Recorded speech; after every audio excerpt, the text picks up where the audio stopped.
आज मैं एक्सप्लेन करने वाला हूँ 2005 में आई एक जापानीज हॉरर मूवी रेनकार्नेशन। इस मूवी की IMDb रेटिंग है 6.2 आउट ऑफ 10। इस मूवी में हमें एक लड़की सुजुरा को दिखाया जाता है जिसकी पिछले जन्म में हत्या कर दी गई थी और उसे इस सब के बारे में अभी भी सपने आते हैं। देखते हैं सुजुरा के साथ क्या होता है। कहानी की शुरुआत में हम एक डायरेक्टर मात्सुमोरा को देखते हैं जो अपने हॉरर मूवी के लिए एक लीड एक्ट्रेस के लिए ऑडिशन ले रहा है। वो डायरेक्टर एक लड़की को गौर से देखे जा रहा था जैसे उसने उसे पहले भी देखा हो। अब उन सभी एक्ट्रेस से उनका बायोडाटा लेकर उन्हें भेज दिया जाता है। अब हम उसी लड़की को देखते हैं जिसे वो डायरेक्टर घूर के देख रहा था। वो लड़की ट्रेन से अपने घर जा रही थी। तभी उस लड़की को ट्रेन में एक छोटी लड़की नजर आती है। वो लड़की काफी अजीब लग रही थी। अब ट्रेन रुकती है और सभी ट्रेन से बाहर जाने लगते हैं। तभी वो छोटी लड़की ट्रेन के नीचे गिर जाती है और वो लड़की सुजुरा उसे देखती है तो वो वहाँ पर नहीं होती। ये छोटी लड़की कौन थी और सिर्फ सुजुरा को क्यों नजर आ रही थी, इसका पता हमें आगे कहानी में चलेगा।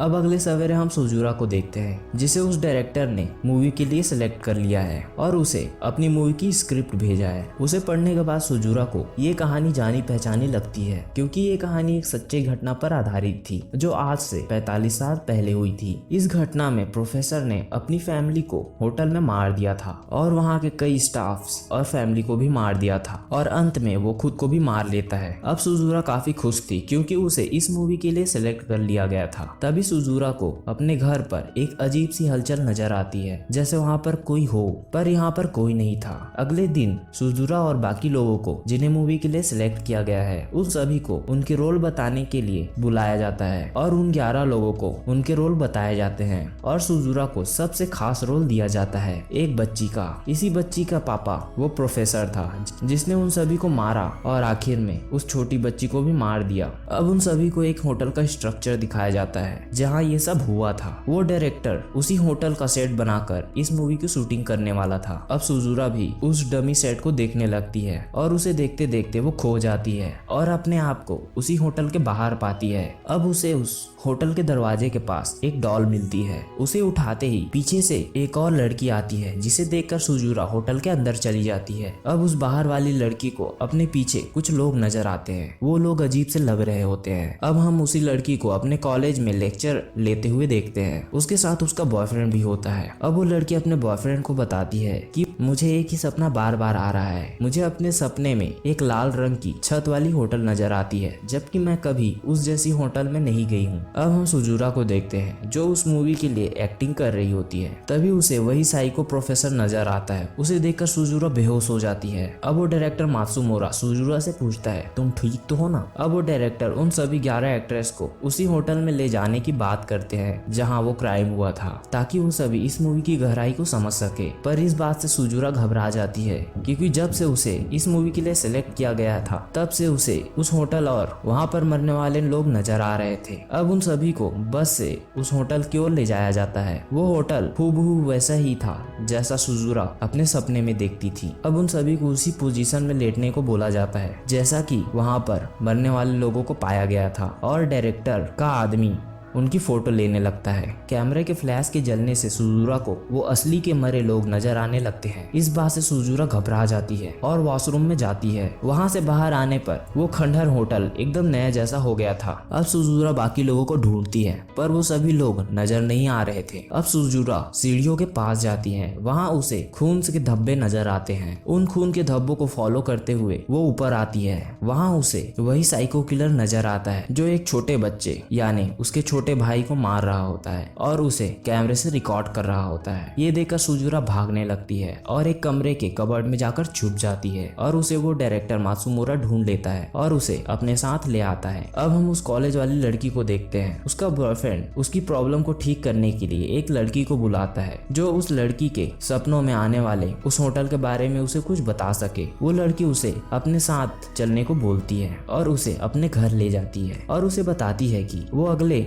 जन्म में एक लड़की थी जिसका खून गले में रस्सी बांधकर किया गया था। उसका निशान अभी भी उसके गले पर होता है। अब वो लड़की अपने सपने में आने वाले उस होटल के बारे में पूछती है और वो लड़की उसे उस होटल का पता बताती है। तभी उसके फोन पर कॉल आता है और वो बात करने के लिए लाइब्रेरी के अंदर आती है और उसे बहुत से भूत के हाथ उसका गला दबाकर उसे अपने साथ ले जाते हैं। अब वो दूसरी लड़की उसे ढूंढने के लिए वहां आती है पर वो वहां से गायब हो चुकी होती है। अब हम सुजुरा को देखते हैं जो अपनी आंख खोलने पे अपने आप को उसी होटल के रूम में पाती है और उस कमरे के कबर्ड के अंदर से वही छोटी बच्ची निकलती है जिसे देखकर सुजुरा डर जाती है और सपने से जाग जाती है। पर जागने के बाद सुजुरा को अपने बेड पर वही कैमरा मिलता है जिससे उस साइको प्रोफेसर ने सबको मारते हुए रिकॉर्ड किया था। अब सुजुरा मूवी के डायरेक्टर के पास जाती है और पूछती है आपने इसी घटना पर मूवी बनाने की क्यों सोची और आपने मुझे ही उस बच्ची के रोल के लिए क्यों चुना। अब वो डायरेक्टर सुजुरा को वही डॉल दिखाता है और बताता है कि ये डॉल उसी बच्ची के पास उसके मौत के समय थी। कहते हैं कि उस बच्ची की दुखी आत्मा इस डॉल के अंदर आ गई है। अब हम उस लड़की को देखते हैं जिसने पता लगाया होता है कि क्या कोई उस घटना से बचा था और उसे एक औरत के बारे में पता चलता है और वो उसके पास जाने के लिए निकल जाती है। अब वो उस औरत के घर पहुंचती है। ये औरत कोई और नहीं बल्कि उसी साइको प्रोफेसर की पत्नी थी। अब वो लड़की उससे पूछती है कि मुझे इस होटल के सपने क्यों आते हैं। अब वो औरत बताती है कि सब लोग प्रोफेसर को पागल समझते थे पर वो पागल नहीं था। और वो औरत उस लड़की को उस प्रोफेसर के लिखी हुई एक बुक दिखाती है और बताती है कि प्रोफेसर एक रिसर्च कर रहा था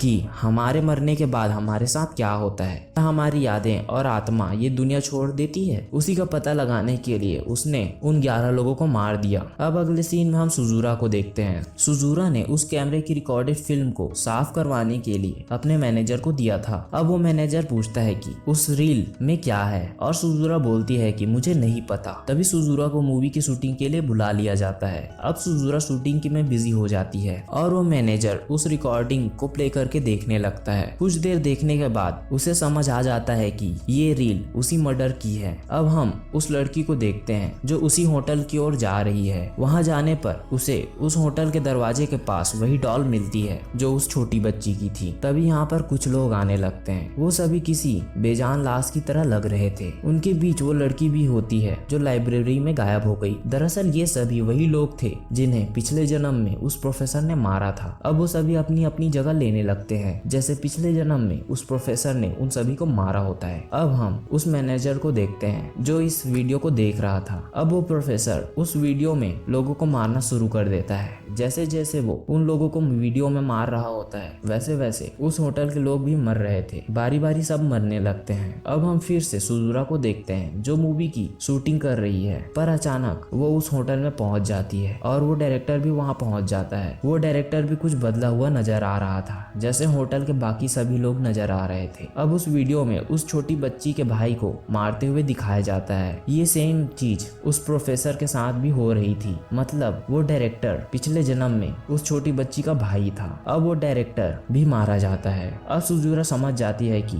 अगली बारी उस छोटी बच्ची यानी मेरी है। अब अगले सीन में हम उस लड़की को देखते हैं। उसका चेहरा भी होटल के बाकी लोगों की तरह अजीब सा होने लगता है और वो एक कमरे के कबर्ड में जाकर छुप जाती है। उसे छुपते हुए सुजुरा देख लेती है इसलिए वो उसका पीछा करती है और कबर्ड को खोलने पर वीडियो में उस छोटी बच्ची को मार दिया जाता है और उसके साथ कबर्ड के अंदर की लड़की भी अपने आप मारी जाती है। मतलब ये छोटी बच्ची सुजुरा नहीं वो लड़की थी। अब सुजुरा सोचने लगती है कि जब मैं पिछले जन्म में वो छोटी बच्ची नहीं थी तो फिर मुझे उस होटल के सपने क्यों आते हैं। अब वो समझ जाती है कि वो पिछले जन्म में वो कोई और नहीं बल्कि वो प्रोफेसर थी। अब सुजुरा वो सब करने लगती है जो उस वीडियो में चल रहा होता है। वो उस होटल से भागकर बाहर आती है और भागकर पास के सिटी में चली जाती है और एक घर में घुस जाती है और ठीक उस प्रोफेसर की तरह खुद को मारने वाली होती है। तभी उसके पास रखी डॉल चलकर उसके पास आती है और बोलती है कि हम हमेशा साथ रहेंगे। अब अगले सीन में हम उसी मूवी की प्रीमियर को देखते हैं जिसे उस डायरेक्टर ने मरने से पहले पूरी कर ली थी। अब अगले सीन में हम सुजुरा को देखते हैं जो एक पागल खाने में है। वो अपने साथ हो रही इन सभी चीजों को नहीं संभाल पाती और पागल हो गई थी और इस तरह यह अजीब मूवी खत्म होती है। अगर आपको ये मूवी की एक्सप्लेनेशन अच्छी लगे तो प्लीज़ मेरे चैनल को ज़रूर सब्सक्राइब करें। Thank you.